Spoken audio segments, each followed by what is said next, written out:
The Great War. For the first time in history, major industrial nations are locked in mortal combat.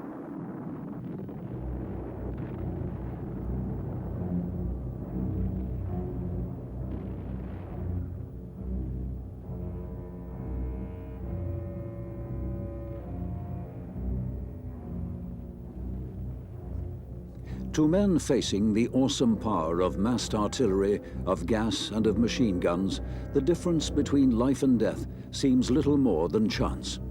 Courage and endurance appear to count for nothing. Even acts of great heroism seem somehow anonymous, lost in the sheer scale of the slaughter. By 1915, the contesting armies are immobilized in the stalemate of the trenches. The dash of the cavalry charge is already a thing of the past. To the civilian populations of Europe, hungry for heroes, the trenches have little to offer. Yet a new form of combat is already taking shape. It will produce the most celebrated heroes of this war and of wars to come. Almost from its beginnings, Aerial warfare and the exploits of flyers high above the squalor of the trenches captures the popular imagination. Of the many roles played by those who fight in the air, one will acquire a glamour and status above all others. He is the fighter pilot. The best will become known as aces. Baron Manfred von Richthofen of the German Air Service. By the time the Red Baron is shot down in 1918, he will have won 80 victories. His large formations of Fokker triplanes are so brightly and variously colored that they become known as Richthofen's Flying Circus. Captain Albert Ball of the Royal Flying Corps, a determined individualist who loves to hunt alone. By his death in 1917, Ball would have won 44 victories. James McCudden, awarded the Victoria Cross for his 57th victory and the 250th victory of his squadron. He will die in 1918, crashing his aircraft on takeoff. Captain Mick Mannock, who swore revenge for the death of James McCudden.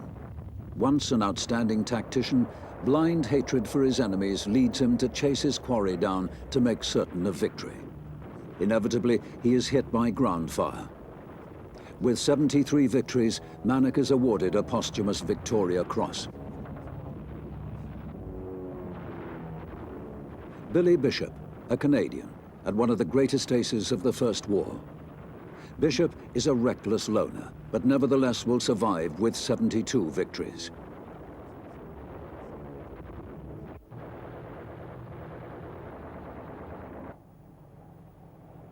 It is the French who coined the term ace to describe a pilot who has shot down 5 enemy aircraft. By the end of the Great War, many aces will have destroyed over 40, and a few over 70. But the most enduring contribution of the great aces will not be their individual victories. It will lie in the tactical knowledge they leave behind. It is the German ace, Oswaldo Bolker, who will, above all others, leave the greatest legacy. By 1916, Bolker has won over 40 victories, 20 in the space of 2 months. But far more significant, he is the first airman to study the tactics of aerial combat.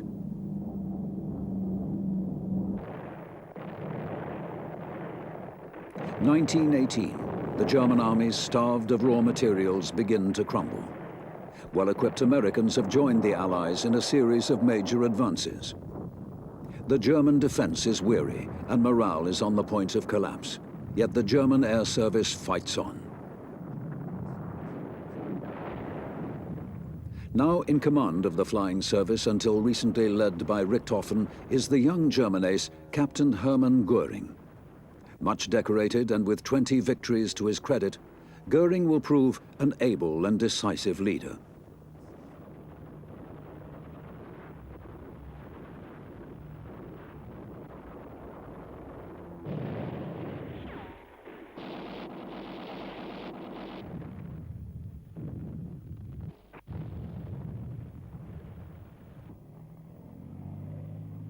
By the closing weeks of the Great War, German losses of pilots and aircraft have been enormous. The strength of Göring's Richthofen group has been reduced from 50 pilots to 11. On the Allied side, cooperation between ground and air forces has dramatically improved.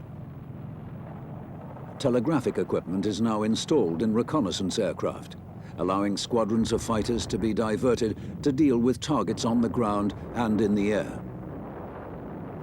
And already, close cooperation between fighters and tanks has proved its worth. It is a powerful combination that will do much to force the final collapse of the German armies.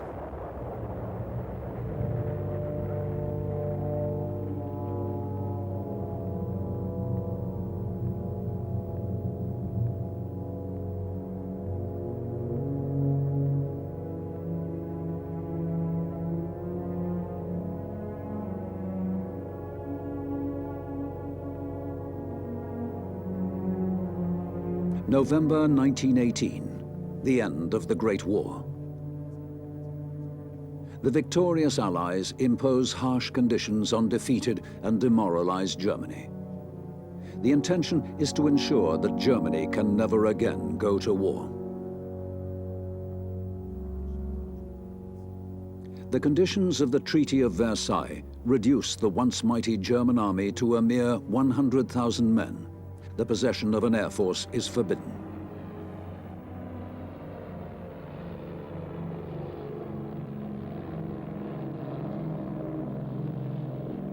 In the years following the Great War, flying and everything to do with flying grips the imagination of the world.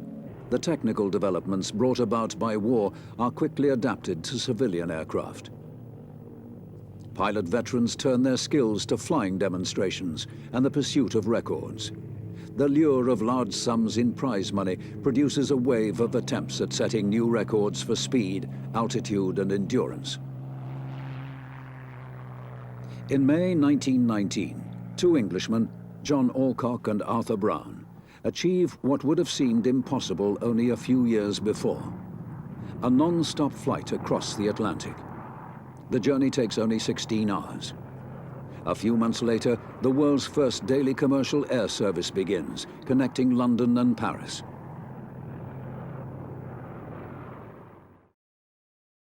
In November 1923, an Italian, Francesco J. Pinedo, flies from Italy to Australia and Tokyo, a distance of 33,000 miles.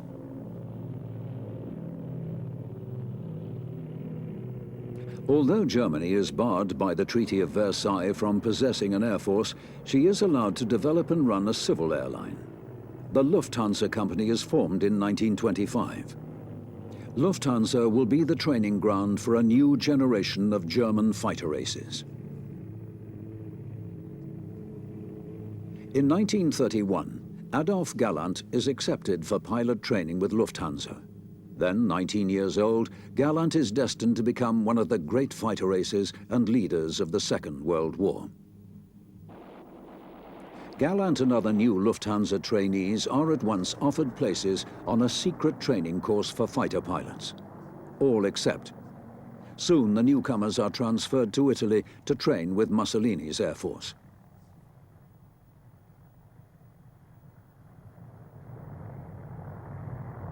In the late 1920s and early 30s, Italian aviators are constantly in the news, capturing a string of speed and endurance records.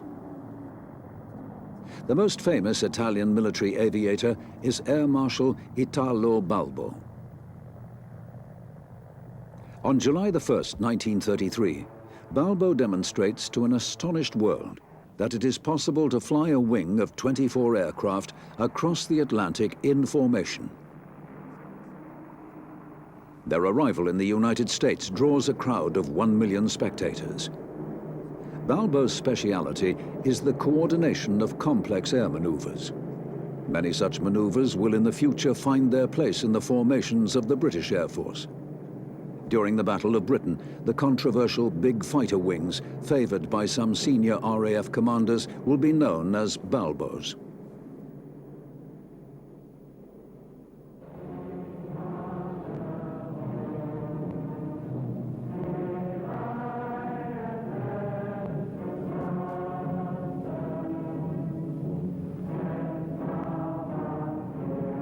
Germany, 1934. Adolf Hitler arrives at the city of Nuremberg for a major rally of the party faithful. Nazi Germany is a little over 1 year old. Long before the formation of the first Nazi government in January 1933, the German national airline Lufthansa secretly supported Hitler.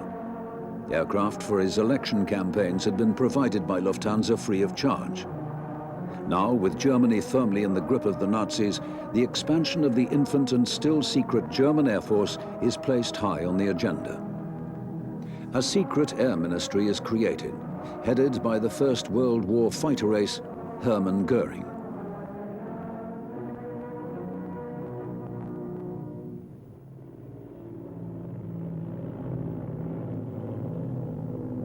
Hitler's intention is to create an air force of over 4,000 planes, making it hazardous for any nation to risk attacking Germany. Founded in 1934, the new force is appropriately named the Risk Luftwaffe. The risk Luftwaffe is to include 822 bombers and 250 fighters. Many are already obsolete. The Arado 65 and Heinkel 51 fighters are biplanes, at a time when the monoplane is fast becoming the norm. But Germany is in a hurry, and until better fighters can be produced, biplanes will have to suffice.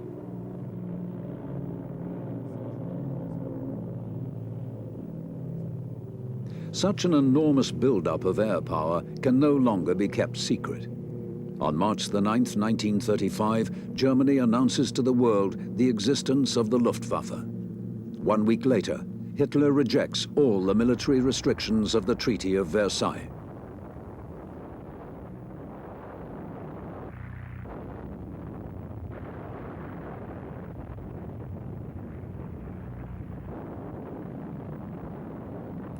By now, Adolf Galland is an experienced fighter pilot with over 300 hours flying time and has just joined a new unit. The Richthofen Group, famous for its exploits in the Great War, has been reformed and is based near Berlin. The glory of the old days has not been forgotten, and for Adolf Galland, the legend of the long-dead Red Baron has lost none of its magic.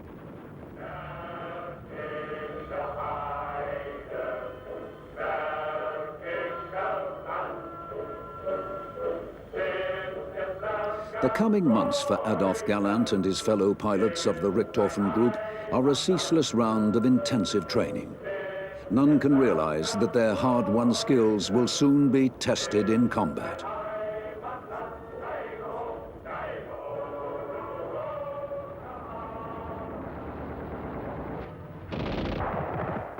July 1936. Spain erupts in civil war. The great powers have agreed not to intervene, but Italy and Germany soon openly support Franco's rebel army, while the legal Republican government is backed by the Soviet Union. For the new Luftwaffe, it is the perfect opportunity to gain invaluable experience. The Luftwaffe contingent dispatched to Spain soon becomes a full-scale tactical air force. It is given the name the Condor Legion. The Condor Legion is equipped with bombers, fighters, ground attack and reconnaissance squadrons. It has its own anti-aircraft, communications and supply units. All are highly mobile.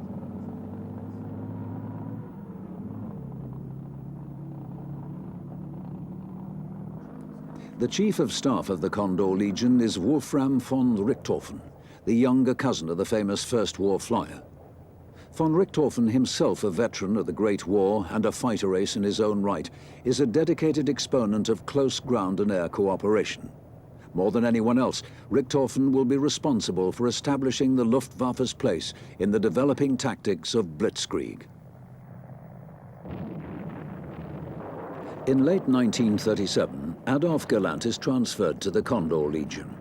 In Spain, he commands a ground attack unit of Heinkel 51 biplanes. In just over a year, Galland flies 300 missions.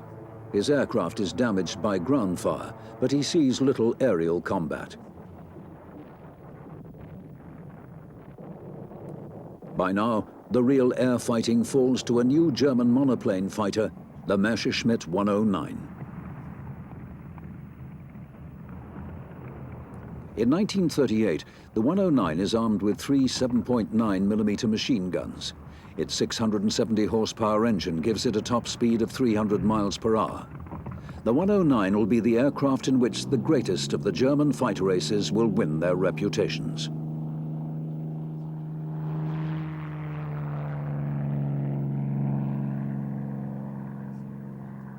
In the summer of 1938, Adolf Galland, now a squadron leader, completes his tour of duty in Spain. To his intense annoyance, he has just missed the arrival of the new 109s. Galland hands over his command to one Werner Mölders, then 25 years old. Mölders, like Galland, will become a legendary fighter ace. Because the pilots of the Condor Legion are transferred to instructing after 5 victories, Mölders hides his kills from his superior officers. He will have won 14 victories before his deception is finally discovered.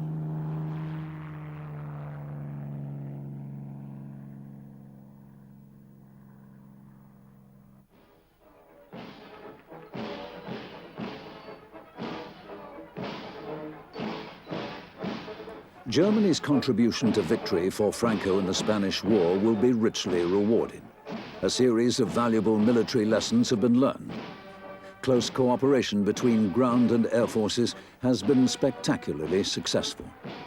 The merits of the Luftwaffe's aircraft have been evaluated in battlefield conditions, and Germany has gained over 200 experienced bomber and fighter crews. In the war soon to come, 6 pilots of the Condor Legion will become aces with over 100 kills.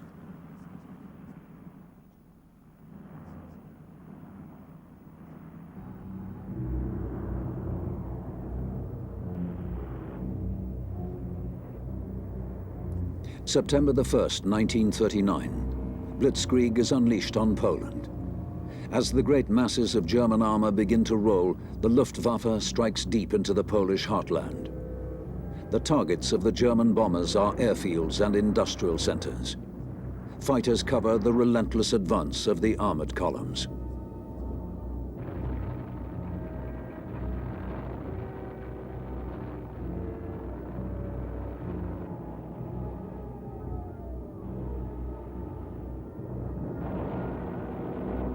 While Stuka dive bombers smash road and rail links, ground attack fighters, amongst them a unit led by Adolf Galland, sweep the countryside, pouncing on anything that moves.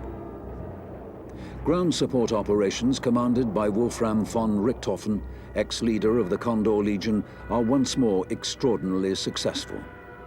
Each time a German tank column meets Polish resistance, Richthofen applies the techniques he has developed in Spain.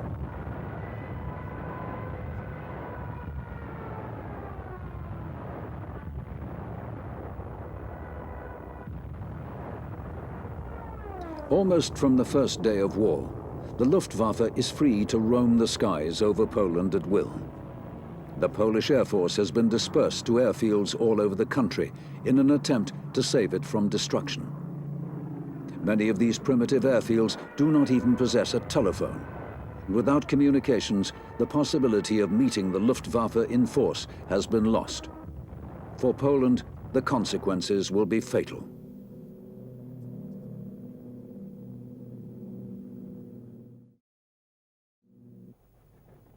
The conquest of Poland with its 1 million-strong army has taken only a month. It is the first time in history that an independent air force has played a decisive role in a ground campaign. Hermann Göring's air force has won a great triumph.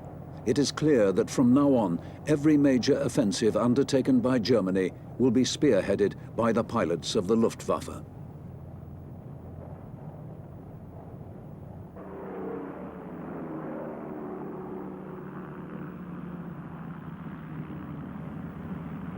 While the German campaign in Poland was still unfolding, Hitler expressly forbade the Luftwaffe to attack targets in France.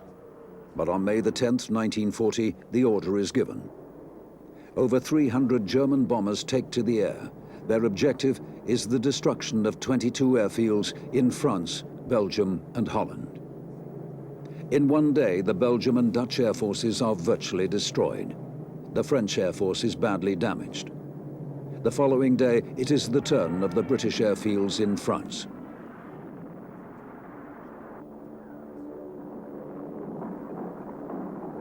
By the evening of May the 11th, Luftwaffe intelligence estimates that 1,000 British and French aircraft have been destroyed. By May the 12th, RAF and French units in northern France have lost half of their bomber and fighter strength.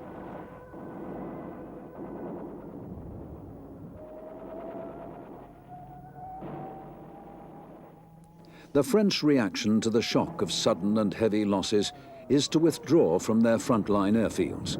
With their aircraft scattered all over central France, any hope of containing the German armored thrusts with concentrated air power is gone.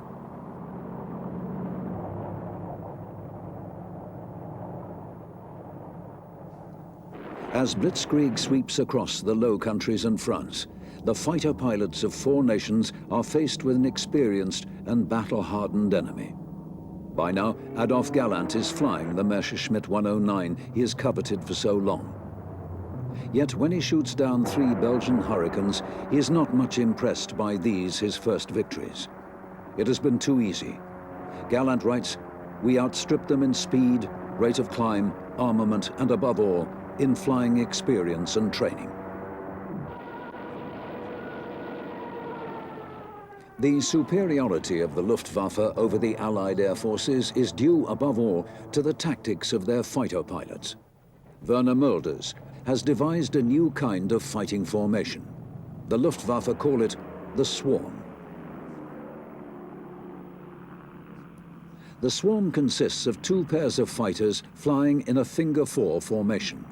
Each pair is made up of a leader and his protecting wingman. While the swarm allows the maximum view of the sky above and to the rear, it can quickly break into fast and flexible pairs. In 10 days, swarms of 109s have destroyed 200 RAF fighters.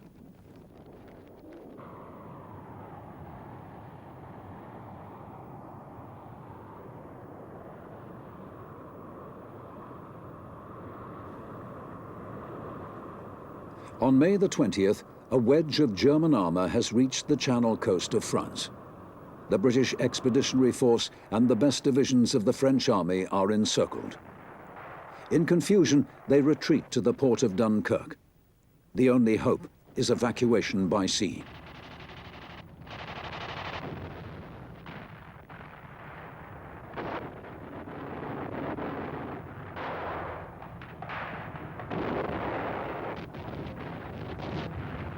By May the 22nd, the German armor is moving on Dunkirk, preparing to destroy the trapped Allied divisions. But to the astonishment of the German generals, Hitler orders a halt. Conscious of the danger to his tanks posed by the Fen country around Dunkirk, Hitler accepts Goering's promise that the Luftwaffe can finish the job. The air assault on Dunkirk is to be made by a force of 300 bombers and 500 fighters. Each day begins with tactical reconnaissance aircraft searching out promising targets. Soon after, follow clouds of Stukas. Their objective is to destroy the ships of the British evacuation fleet.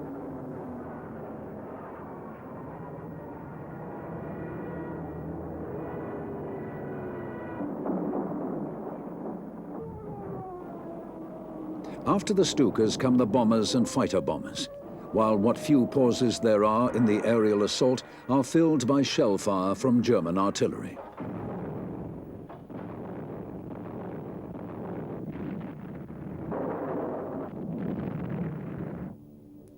The Luftwaffe, although numerically powerful, is not faced with an easy task. Its pilots have been in action continuously for 2 weeks, and its aircraft are badly in need of a refit.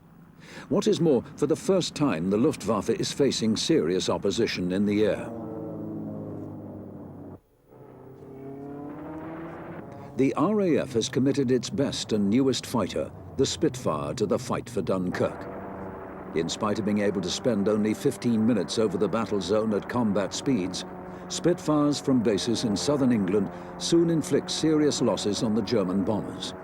However, against fighters, the British are faring badly.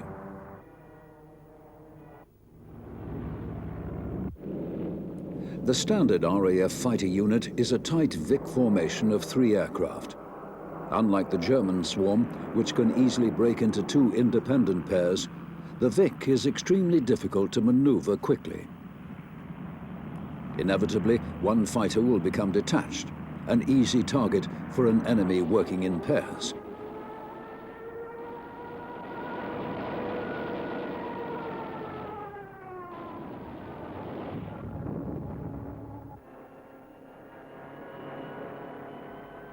Werner Mulders, leading the swarm of 109s over Dunkirk, soon has the measure of RAF tactics. He quickly learns that the Spitfires, concentrating on maintaining their tight formations, are easily taken by surprise.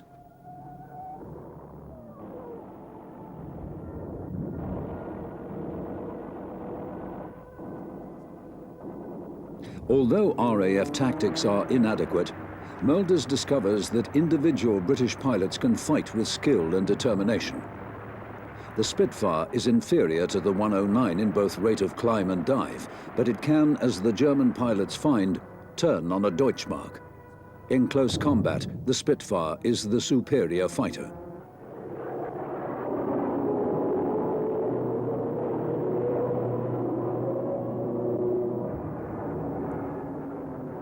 On June the 1st, the Luftwaffe makes a final desperate attempt to halt the evacuation from Dunkirk. In one day, 3 ships are sunk and 11 badly damaged.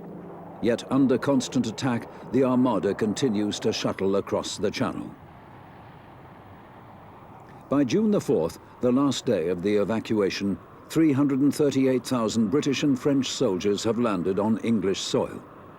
And not only has Hermann Göring failed to destroy the British Expeditionary Force, but in the process he has lost over 300 airmen.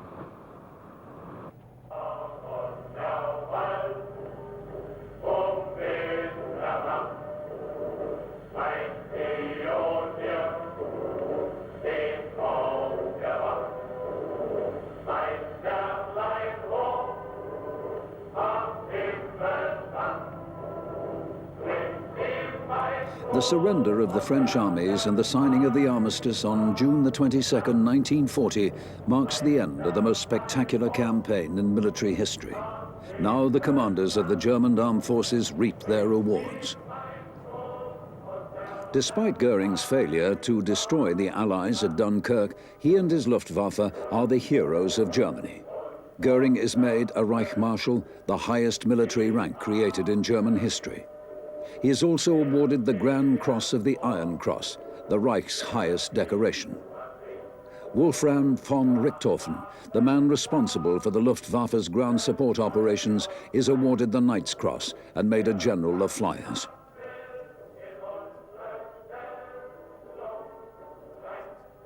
The Luftwaffe fighter aces get their share of the honors. Werner Mulders with 25 victories and Adolf Galland with 17 are each awarded the Knight's Cross and promoted. The morale of the Luftwaffe is at the highest point in its history.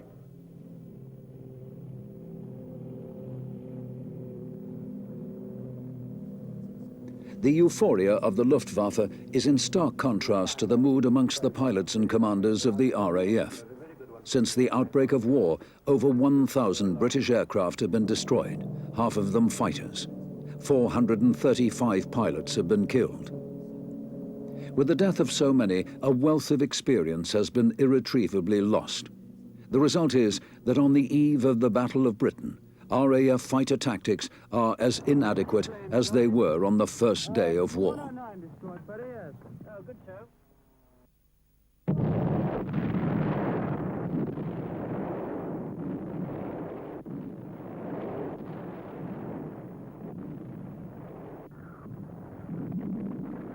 Within 2 weeks of the fall of France, German plans for the invasion of Britain are already being drafted. It is clear from the outset that success will depend on the Luftwaffe winning mastery of the skies above southern England. Hermann Göring calculates that 4 days of intensive air operations are all that are needed to destroy Britain's southern air defences. A further 4 weeks will be required to destroy what remains of British air power.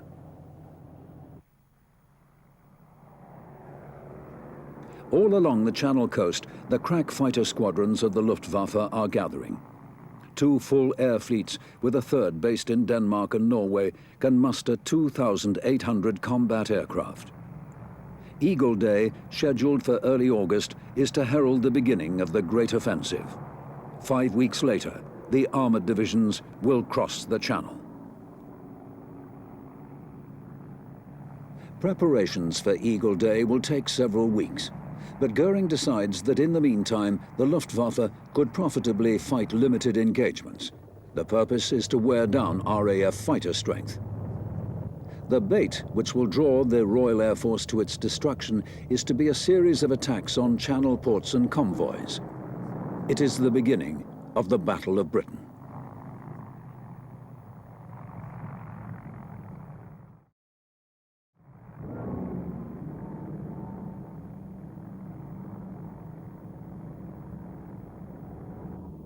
The German raids on Channel shipping are intended to be above all a contest between fighters. In an attempt to draw out the RAF in strength, formations of 300 bombers with strong fighter cover will make up to 4 raids a day on convoys passing through the Straits of Dover.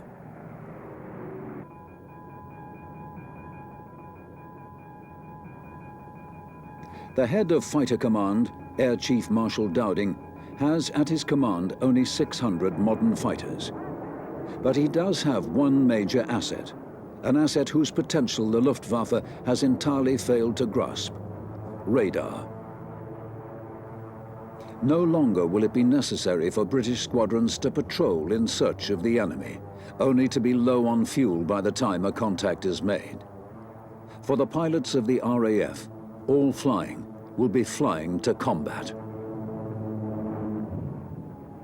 While radar allows RAF controllers to see almost 120 miles, the pilots of the Luftwaffe are aware only of what they can see with their own eyes.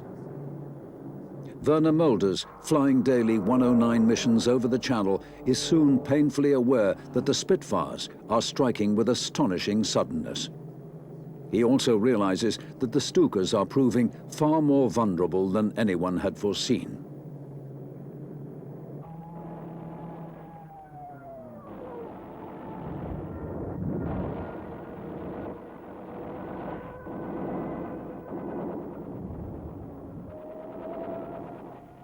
To withstand the forces created by its near vertical dive, the airframe of the Stuka must be exceptionally strong.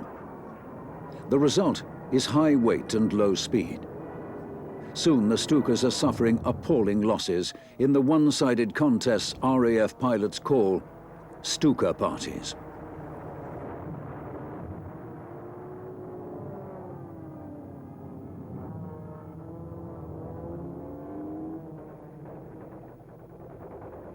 For airmen of both sides, the prospect of being shot down over the Channel is a daunting one. In response to mounting losses, the Luftwaffe takes action. An efficient sea rescue service is established to maximize the chances of survival for ditched pilots. German flyers are issued with yellow skull caps for visibility and are equipped with dinghies, marking dyes and flares. Throughout each day, seaplanes and launches patrol off the French coast, searching for the telltale flare or patch of colored dye. Early in the Battle of Britain, RAF commanders order that German rescue seaplanes, whether displaying a Red Cross or not, are to be shot down on sight. The reasoning is that a rescued pilot can be in action again within hours. Whatever chivalry had once existed between enemy airmen has disappeared forever.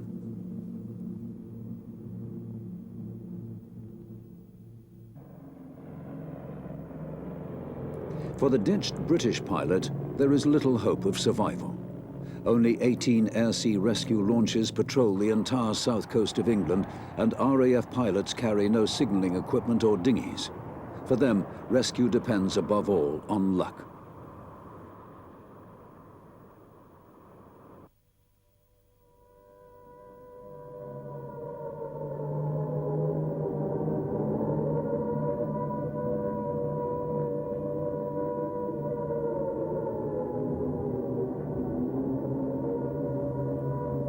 Four weeks into the Luftwaffe's campaign, Goering's strategy of attrition is failing.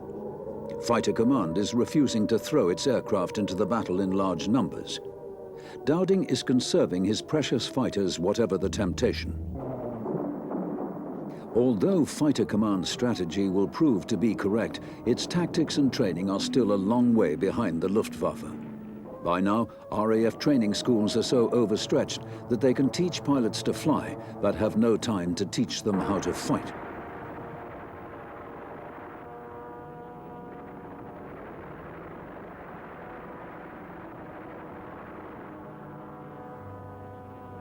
Such tactical knowledge as the British fighter pilots do acquire is gleaned from anxious mess room discussions.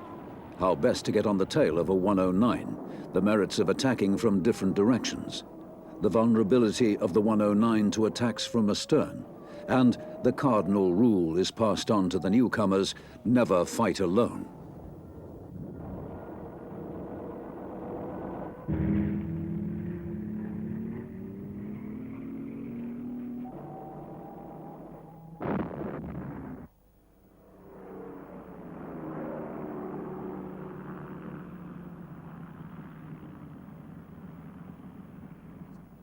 August the 13th, Eagle Day, the beginning of the great offensive intended to bring the RAF to its knees in 4 days.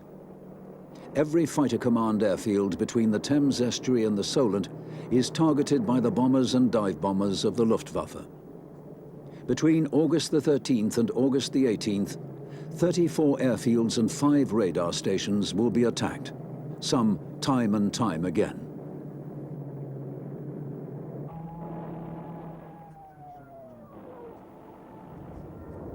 The concentration of German raids on airfields and sector stations forces Fighter Command to make an unpalatable choice: either scramble the fighters or lose them on the ground.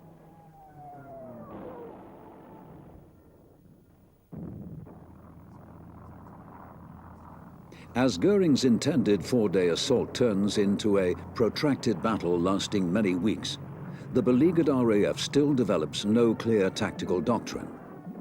Individual squadron commanders take the initiative and abandon the 3-plane Vic formation. Some adopt the Finger 4 swarm of the Luftwaffe. But these are in the minority. Tactics, as one pilot remarks, appear to be the opinion of the senior officer present.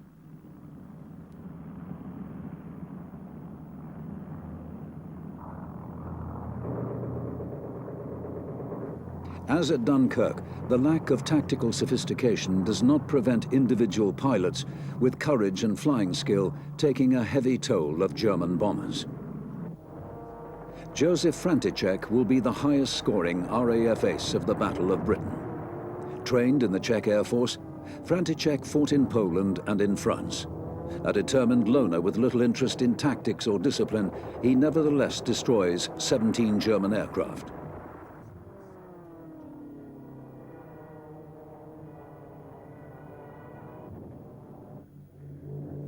Ginger Lacey, 23 years old and a veteran of the Battle for France, several times survives being shot down. In the Battle of Britain, he wins 15 victories.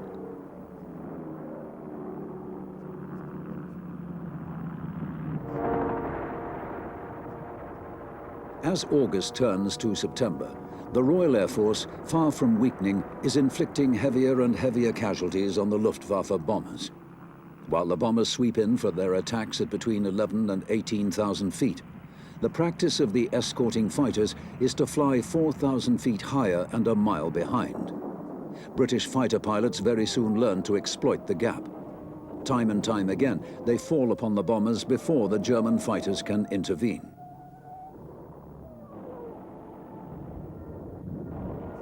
The successes of the RAF against the German bombers will sow the seeds of a conflict within the Luftwaffe which will profoundly influence the outcome of the Battle of Britain. As bomber losses mount, bitterness about what the German bomber crews see as the failures of the fighter cover grows. In response to endless complaints, Goering orders the fighter escorts to fly close and level with the bombers rather than behind and several thousand feet above. The German fighter pilots are dismayed. Their maneuverability will be compromised, and no longer will they enjoy the tactical advantage of superior height.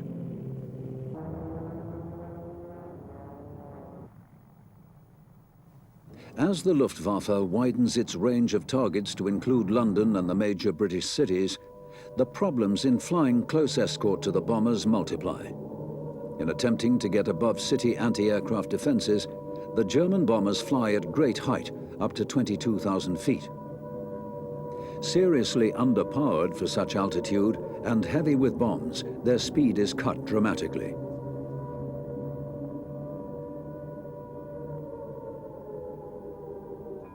Not only does Fighter Command have more time to react, but to stay with the bombers, the fast 109s must fly a weaving course.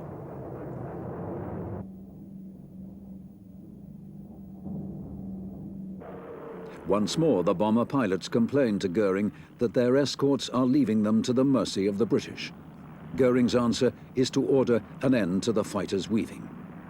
What is more, he orders that escorts flying high and top cover should under no circumstances leave the bombers, even if they see British fighters in the distance.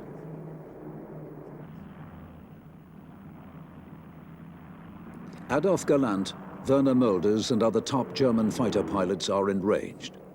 They realize that their fighters can never operate effectively under such restrictions. The Spitfires, superior in the tight turns of close combat, will have every advantage. But Goering's orders must be obeyed. The cost will be the lives of many German fighter pilots.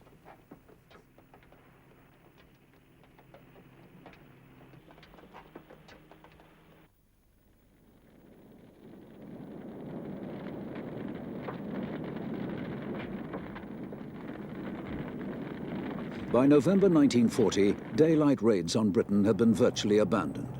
Hitler has postponed indefinitely his plans for invasion. Instead, the morale of the British is to be broken by mass bombing under cover of darkness.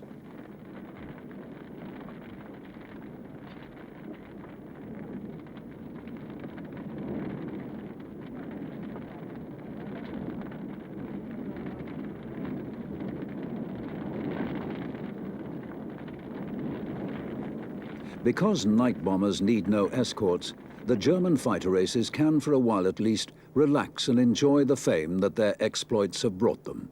Frühmorgen singt die Amsel, frühmorgen singt der Stab, die schönsten Lieben. British fighter pilots have rarely approached the Luftwaffe's level of skill or the number of kills made by its aces.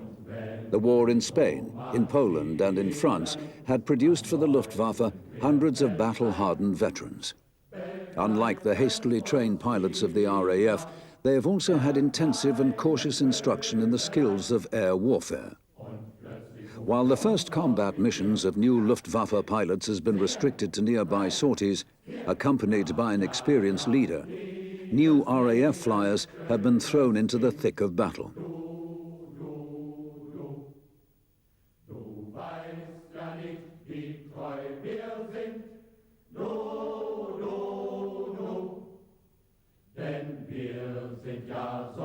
In spite of the German failure to win the Battle of Britain, the morale of the Luftwaffe fighter pilots is high. In their eyes, the conduct of the campaign has been Goering's responsibility. Their task had been simply to fight. They are in no doubt that they have acquitted themselves superbly.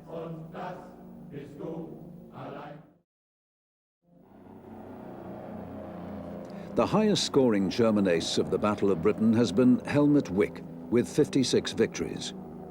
Following Wick is his one-time teacher, Werner Mölders. Mölders has already made history by becoming the first pilot of the Second World War to score 20 kills. By the end of the Battle of Britain, he has won 54 victories.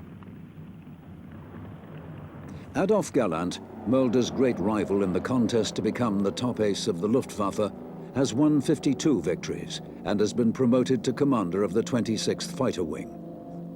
His best-known exploit is having been shot down twice in one day and lived.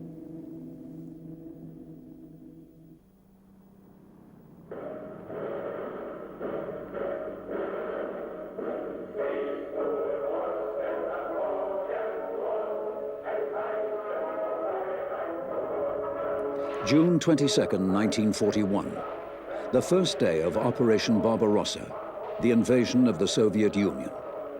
Once more, the offensive follows the classic pattern of Blitzkrieg.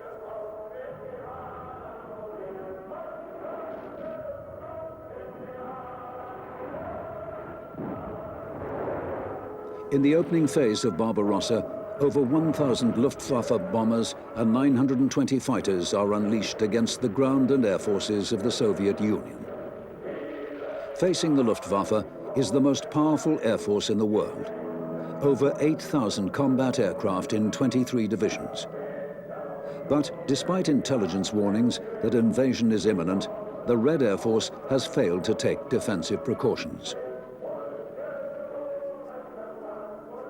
On the first day of the German offensive, 31 Soviet forward airfields are attacked. Over 1,400 aircraft are destroyed on the ground and 322 in the air.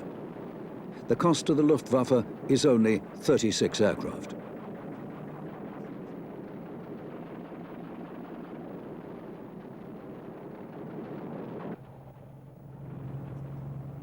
As the German air assault continues around the clock, it is plain that the ill-trained Soviet fighter pilots are no match for the veterans of the Luftwaffe.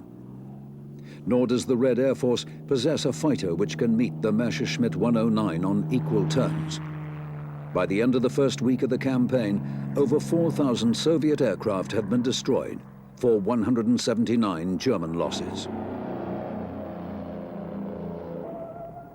Competition amongst the German fighter races to be the first to shoot down 100 aircraft grows intense. On July the 15th, 1941, the race is won. Werner Mulders achieves his 33rd victory in the Soviet Union and his 101st of the Second World War. To mark his success, Mulders is promoted to become Germany's first general of fighters.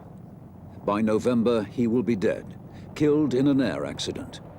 His successor will be Adolf Galland, now with over 80 victories.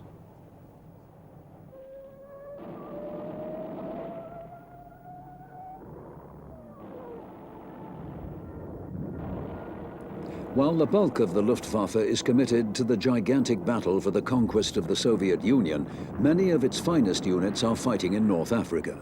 Here, two Luftwaffe aces above all others will win for themselves lasting reputations. Hans Marseille, a veteran of the Battle of Britain, is renowned for being one of the best shots the Luftwaffe has ever produced, and the most elusive. He wins 150 victories without his own aircraft ever being hit by enemy fire. In September 1942, with 158 victories, Marseille is killed when the engine of his 109 bursts into flames and his parachute fails to open. The second great ace of the Luftwaffe's campaign in North Africa is Joachim Munchenberg.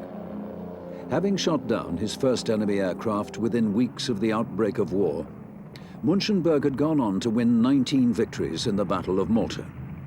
At the age of 23, with 103 victories, he is killed in a collision with an American Spitfire.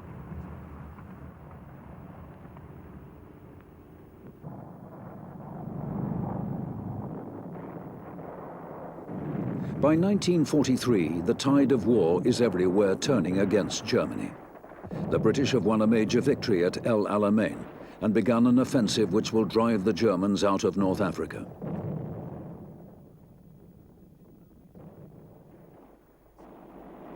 In the Soviet Union, a revitalized Red Army has destroyed a 300,000-strong German army at Stalingrad. In the West, bombers of the RAF and the United States Army Air Force are bringing the war to the heart of Germany.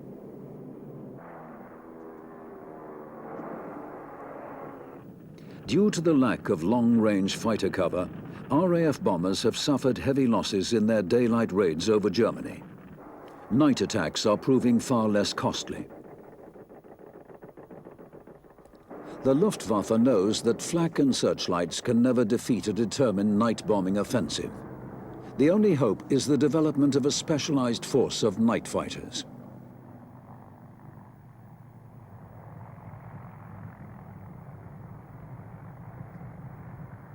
Like all other arms of the Luftwaffe, the night fighter units are designed for maximum flexibility. Fighter wings based as far afield as northern Denmark can be alerted, scrambled and intercept over Germany before landing at a nearby airfield to refuel and rearm. They can be back in action within 30 minutes.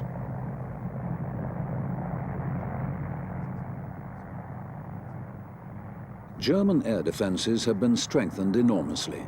New Liechtenstein radar sets can detect signals from the radars of British bombers. Single and twin-engine night fighter units, flak, communications, radar and control centers have been combined into regional divisions. Special monitoring posts have been established to listen for radio transmissions from enemy aircraft.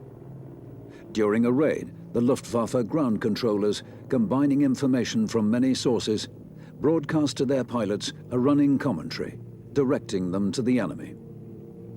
The result of these measures is a dramatic rise in British bomber casualties to 9%. Werner Streib, the leading German night fighter ace with over 60 victories, estimates that only 10% of the bombers he attacks even see his black fighter before they're struck by his cannon shells. The success of the Luftwaffe's night fighters will, for a time, force the Allies to restrict their raids to the margins of the Reich. But this is the last round of the air war that the Luftwaffe will ever win.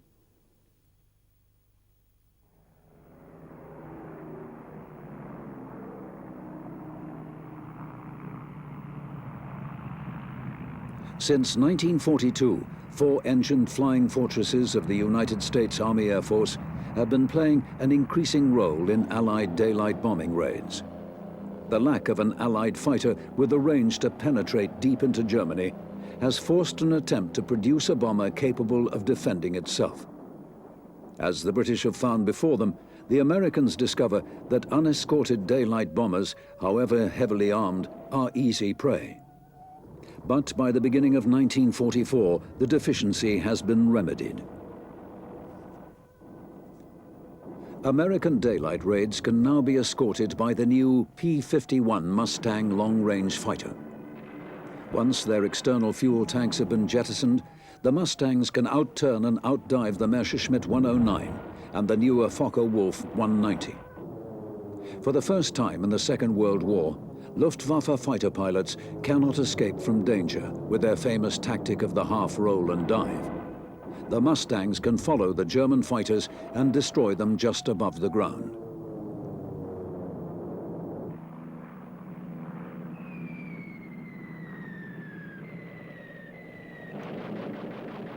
The German response to air raids is to draw away from the Eastern Front, the main strength of the Luftwaffe fighter arm. And this is at a time when every fighter is desperately needed in the East to counter Soviet offensives on an unprecedented scale.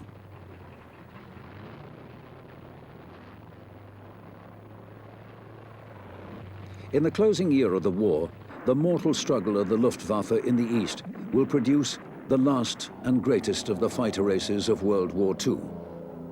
Erich Hartmann, 23 years old, will survive the war. He will have won more victories than any other fighter pilot in history. Hartmann's technique is to approach within 150 yards of his enemy before opening fire. It is an extraordinarily dangerous tactic, but by August 1944, Hartmann has won 301 victories.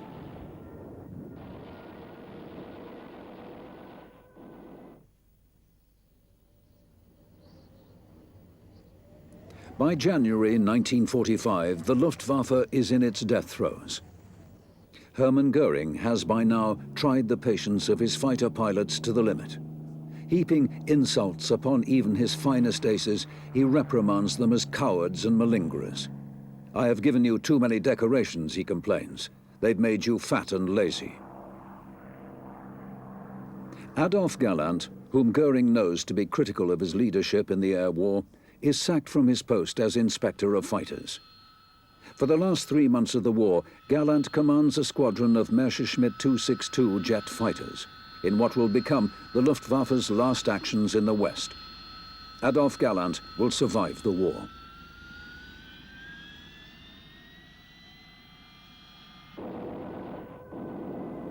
On May the 8th, 1945, the day of Germany's surrender, Erich Hartmann shoots down a Soviet fighter for his 352nd kill.